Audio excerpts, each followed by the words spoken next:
Собранискиот канал може да биде сериозна конкуренција и да им го земе приматот на разноразни избори на звезди и звездички, на истражувачките емисии во кои се откриваат скриени таленти или на шоута на кои се устоличуваат нови идоли. Првиот чекор е утврдување на хитот на месецот, иако овој послушаност е евергрин. Јас помислев ке ми поставите прашање која е најдобрата песна на Харис Џиновиќ, да следнат пат кој ќе појдете во Дубај таа да ја нарачете. Забавата сепак не зависи само од музиката. Таа некогаш и не е X-факторот кој ќе го крене расположението.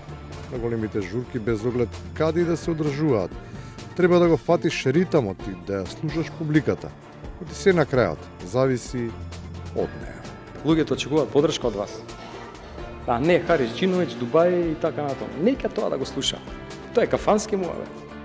Ние сме љубопитен народ и озборувањата и интригите ни се иманентни и честопати стануваат главна тема. Но наместо конечно да се открие кој ќе биде број 1 на топ листите, дебатата за тоа кој одлучува, што е, а што не е хит, се затвара на познатиот и вообичаен начин. Народски кажано, која плаќа музиката нарачува песна.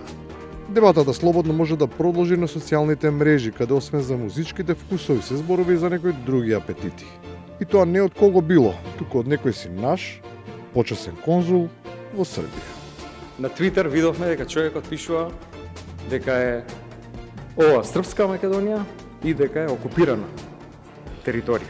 Забелешката е одбиена со индигнација, но не затоа што станува збор за традиционална лажна вест која се шири без да биде проверена, туку бидејќи изворот е некредибилен, на таа мрежа под раководство на поранешниот член на периметарот може да се прочита се нешто. Твитер, ако ви е вас репер како политичка партија, тогаш јас не би сакал да го цитирам Твитер што све има напишано за вас и за тие околу вас. Штом и овој мегдан е неадекватен, тогаш остануваат муабетите на селска чешма, иако постои опасност и таа да секне. Па јас утре ќе отидам кај Блатечани, ќе седнам со нив и да знаете, многу подобро ќе ме пречекаат отколку вас. Сум јадал лепи паштета со нив, сум пиел пиво од флаша со нив.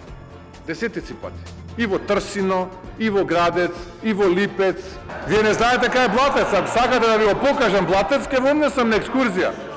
И на крајот, прошетката низ Блатец кој речиси невозможна, бидејќи таму гори од протести поради музиката на багерите. Ама изгледа дека таков е амбиентот и во други македонски села.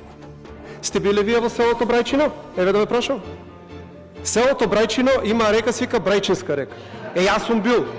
И таму имаш автохтона брајчинска пастрмка, која што претходно било 30-40 сантима риба, сега е 10 сантима риба и е пред изумирање. Од вакви концесии. Концесија е зборче кое се почесто се користи и е дел од новоговорот. Ама звучи исто како и низиниот архаичен корен – приватизација.